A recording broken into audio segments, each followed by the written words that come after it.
Hello guys. आज मैं आपको 5 स्टार क्वेश्चन सीरीज का फर्स्ट क्वेश्चन लेकर आया हूँ। ठीक है।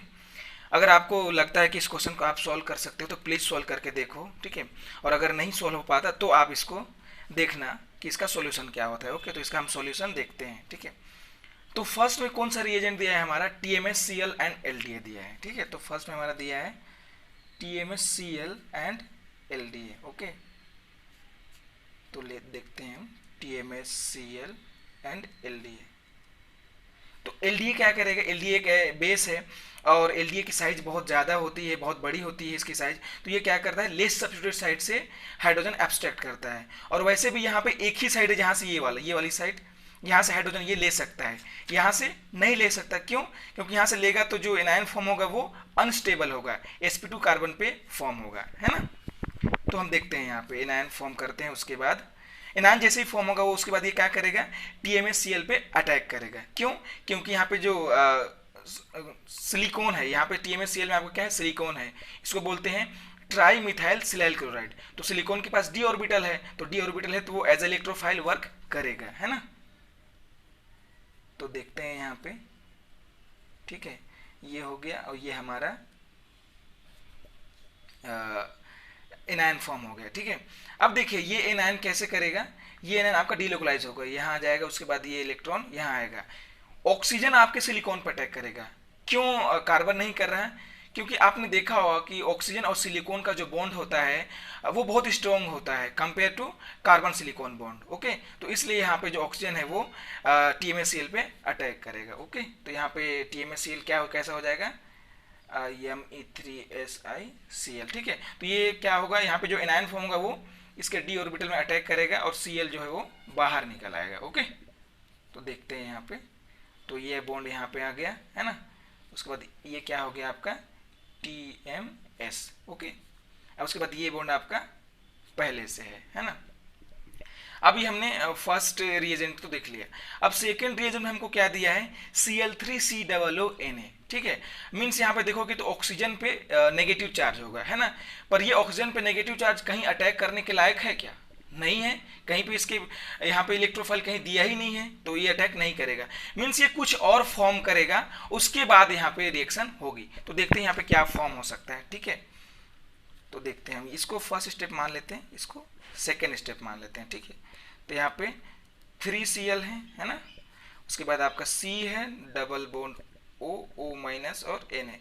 यहाँ पे पार्शियल नेगेटिव चार्ज, इस पे पार्शियल पॉजिटिव चार्ज हो जाएगा, है ना। तो अब देखिए यहाँ पे क्या हो सकता है, कार्बिन फॉर्म हो सकता है। कैसे? आपको मैं बताने वाला हूँ। अगर आपको कार्बन पे क्लोरीन दिखे, मीन्स 2 या 3 क्लोरीन दिखे और कार्बन डाइऑक्साइड निकलने की चांसेस है, तो वहाँ पे कार्बिन फॉर्म होगा। ये आपको याद रखना होगा, है ना। तो देखिए कैसे फॉर्म होता है। ये बॉन्ड यहाँ जाएगा, ये बॉन्ड यहाँ, ये आपका यहाँ आ जाएगा, उसके बाद ये बॉन्ड आपका यहाँ शिफ्ट हो जाएगा। तो आपको देखिए क्या मिलता है, एक आपको मिलेगा CCl3, यहाँ पे कार्बन पे नेगेटिव चार्ज, उसके बाद प्लस आपको CO2। ठीक है। उसके बाद जो Na प्लस है वो रिएक्शन में जो भी Cl प्रेजेंट होंगे उसके साथ वो NaCl फॉर्म कर लेगा, तो वो मैं आपको नहीं लिख रहा। ओके, तो अब देखिए यहाँ पे क्या फॉर्म हो गया, एनायन फॉर्म हो गया जिसके साथ 3 क्लोरीन लगे हों।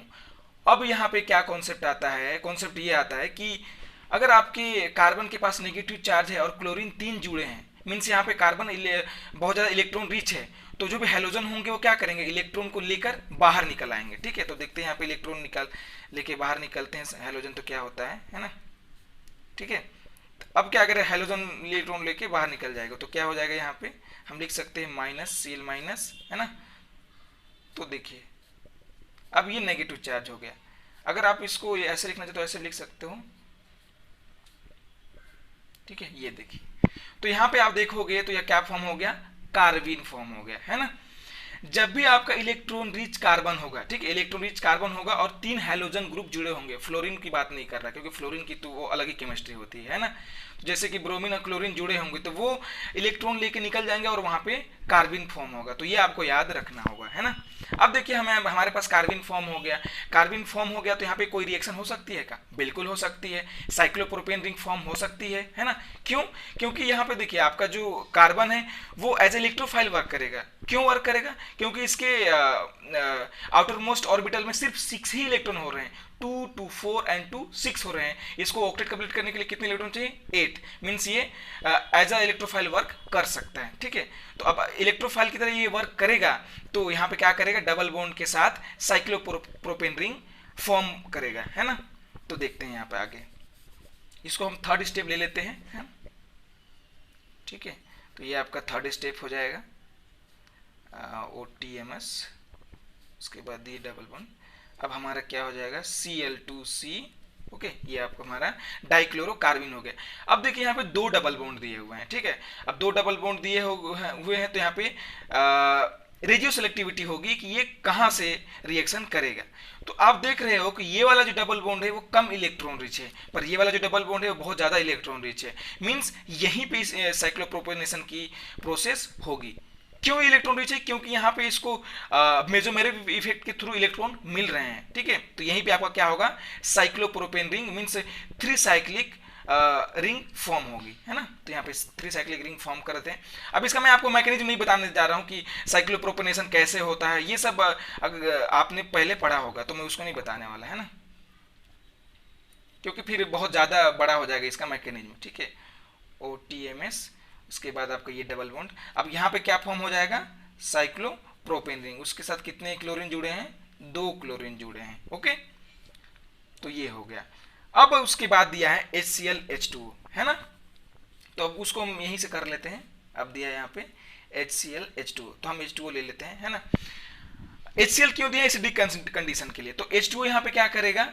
अब देखिए यहाँ पे जो OTMS है, तो यहाँ पे क्या है? OTMS को आप क्या लिख सकते हो? कैसे लिख सकते हो? ऐसे भी आप लिख सकते हो, SiMe3, ऐसे लिख सकते हो, है ना। तो H2O क्या करेगा? इस सिलिकॉन पे अटैक करेगा, है ना। तो यहाँ पे क्या करेगा? ये अटैक करेगा, यहाँ पे आपका सिलिकॉन होगा।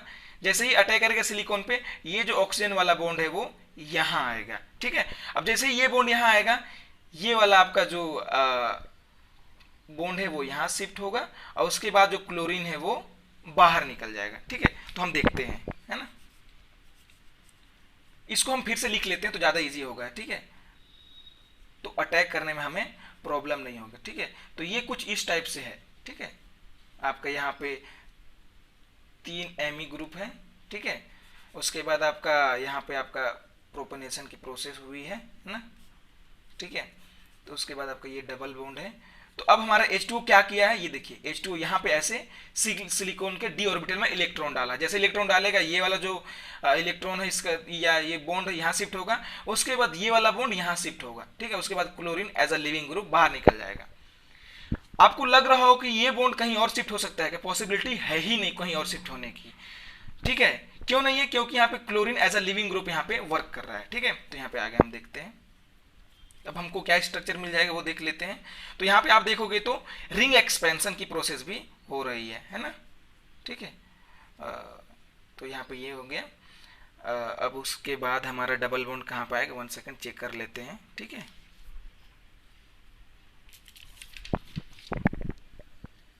तो हमारा डबल बॉन्ड एक तो यहाँ पे आ जाएगा, एक यहाँ पे आ जाएगा, ओके। और उसके बाद हमारा ये ऑक्सीजन पे, ठीक है। तो ये आपका हो जाएगा। अब यहाँ पे एक क्लोरीन बचा हुआ है ना, तो ये वाला क्लोरीन कहाँ हो जाएगा? यहाँ हो जाएगा, ठीक है। आप नंबरिंग करके भी एक्सपेंशन कर सकते हो, ठीक है। तो ये हो गया। तो हमारा यहाँ तक तो कंप्लीट हो गया, है ना।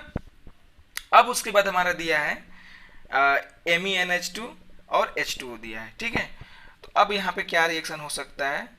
यहाँ पे MEnH2 कैसा वर्क करेगा? एज अ न्यूक्लियोफाइल, ठीक है। तो ये कैसा वर्क करेगा? एज अ न्यूक्लियोफाइल, ठीक है। तो यहाँ पे इलेक्ट्रोफिलिक सेंटर आपको 3 दिख रहे होंगे, एक यहाँ दिख रहा है, एक यहाँ दिख रहा है और एक यहाँ दिख रहा है ना। तो अब हमको डिसाइड करना है कि ये अटैक कहाँ करेगा। तो अगर यहाँ पे अटैक करेगा तो ये बॉन्ड यहाँ शिफ्ट होगा, मीन्स ये भी अच्छा इलेक्ट्रोफिलिक है, यहाँ भी अच्छा, ये भी आपका अच्छा इलेक्ट्रोफिलिक सेंटर है। पर ये वाला जो सेंटर है वो बहुत ज़्यादा इलेक्ट्रोफिलिक है। क्यों? तो देखिए ये बॉन्ड यहाँ शिफ्ट होगा, पॉजिटिव चार्ज तो आ रहा है, पर ये क्लोरीन भी है जो इलेक्ट्रॉन ले रहा है, मीन्स यहाँ पे इलेक्ट्रोनेगेटिव ग्रुप जुड़ा हुआ है, तो इसको बहुत ज़्यादा इलेक्ट्रोफिलिक कर दे रहा है। पर ये बॉन्ड यहाँ शिफ्ट हो रहा है, यहाँ पे पॉजिटिव चार्ज आ रहा है, पर यहाँ पर कोई इलेक्ट्रॉन या इलेक्ट्रॉन विथड्रॉइंग ग्रुप जुड़ा नहीं है, तो ये लेस इलेक्ट्रोफिलिक होगा इसके कंपेयर में, ठीक है। तो ये अटैक कहाँ करेगा? यहाँ करेगा, ओके। तो ये NH2 कहाँ अटैक कर रहा था, ये अटैक यहाँ कर रहा था, है ना। उसके बाद ये बॉन्ड यहाँ शिफ्ट हो रहा था, ये बॉन्ड यहाँ शिफ्ट हो रहा था, ठीक है।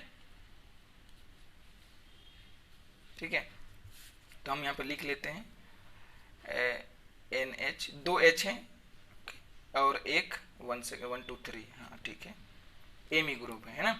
ये बॉन्ड कहाँ शिफ्ट हो रहा था, यहाँ शिफ्ट हो रहा था, O पे नेगेटिव चार्ज आ रहा था, यहाँ पे Cl है, ठीक है। अब उसके बाद क्या होगा, ये नेगेटिव चार्ज यहाँ आ जाएगा, उसके बाद ये वाला आपका क्या हो जाएगा, यहाँ पे आ जाएगा नेगेटिव, मीन्स यहाँ पे ये वाले इलेक्ट्रॉन आ जाएंगे तो यहाँ पे नेगेटिव चार्ज आ जाएगा। फिर ये नेगेटिव चार्ज क्या करेगा, H+ ले लेगा, का आपके रिएक्शन में H+ है, चाहे अभी ये भी यहाँ पे ये भी देख सकते हो MnH2 के साथ H2O भी दिया हुआ है ना, तो आपका H+ यहाँ पे ले लेगा, तो क्या स्ट्रक्चर आपको मिल जाएगा।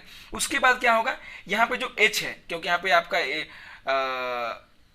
लोन पेयर से यहाँ पे अटैक किया है, तो यहाँ पे क्या आ जाएगा, पॉजिटिव चार्ज आ जाएगा, तो ये वो जो वाला जो हाइड्रोजन है वो इलेक्ट्रॉन देके बाहर निकल जाएगा, ठीक है, तो ये भी न्यूट्रल हो जाएगा। तो हम देखते हैं, है ना, 1 सेकेंड, ये आपका स्ट्रक्चर कुछ इस टाइप से कर लेते हैं। तो ये आपका डबल बॉन्ड यहाँ हो जाएगा, ये आपका हो जाएगा, और ये आपका हो जाएगा यहाँ पे डबल बॉन्ड, और यहाँ पे आपका हो जाएगा NH और एक Me ग्रुप, है ना। अब देखिए कुछ और रिएक्शन हो सकते हैं क्या, बिल्कुल हो सकते हैं। नाइट्रोजन पे लोन पेयर है, यहाँ पे इलेक्ट्रोफिलिक सेंटर है ना, तो ये क्या करेगा, अटैक करेगा यहाँ पे, है ना, ये अटैक करेगा यहाँ, तो आपका ये बॉन्ड आपका यहाँ शिफ्ट होगा, उसके बाद ये यहाँ शिफ्ट होगा, ठीक है। तो यहाँ पे आप देख लीजिए, तो ये O पे नेगेटिव चार्ज आ जाएगा, ये आपका यहाँ ऐसे क्लोरीन तो है ही, है ना। अब उसके बाद क्या हो जाएगा, जो आपका नाइट्रोजन है ना, ये आपका यहाँ पे लिख लो आप, ये आपका Me हो जाएगा, ठीक है। उसके बाद ये आपका H हो जाएगा, है ना। अब उसके बाद ये आपका बॉन्ड यहाँ पे फॉर्म हो जाएगा, ठीक है। अब उसके बाद आगे क्या होगा, अब आगे देख लो आप, तो ये वाला जो H है क्या करेगा, इलेक्ट्रॉन दे के बाहर निकल जाएगा H+ के फॉर्म में, है ना। H+ के फॉर्म में ये बाहर निकल रहा है, तो ये भी न्यूट्रल हो जाएगा। पहले तो ये पॉजिटिव चार्ज है इसके पास, है ना, क्यों, क्योंकि लोन पेयर से अटैक किया तो इलेक्ट्रॉन की यहाँ पे कमी हो गई, तो ये इसके पास पॉजिटिव चार्ज आ जाएगा। अब उसके बाद क्या होगा, ये जो नेगेटिव चार्ज है फिर से यहाँ वापस आएगा, और यहाँ से आपको क्या कर लेगा, प्रोटॉन ले लेगा, है ना। तो यहाँ पे अब क्या होता है वो देख लेते हैं, ठीक है। तो ये आपका हो जाएगा, अब यहाँ पे ऑक्सीजन, ये क्लोरीन यही है ना। अब उसके बाद क्या हो जाएगा, ये आपका हो जाएगा, इसके साथ एक Me ग्रुप बचा है ना, ये हो जाएगा। और उसके बाद तो आप देखोगे तो ये आपका क्या हो जाएगा, फाइनल प्रोडक्ट हो जाएगा, ओके। तो इस रिएक्शन को जो फाइनल प्रोडक्ट है वो ये है ना। तो आप कुछ इस तरह से इस क्वेश्चन को सॉल्व कर सकते थे, ओके। अगर आपको ये वीडियो फ्रूटफुल लगता है तो मेरे चैनल को आप सब्सक्राइब कर सकते हैं, ठीक है, क्योंकि आपको इस चैनल पे इसी तरह के एडवांस केमिस्ट्री के क्वेश्चंस मिलते रहेंगे, ओके।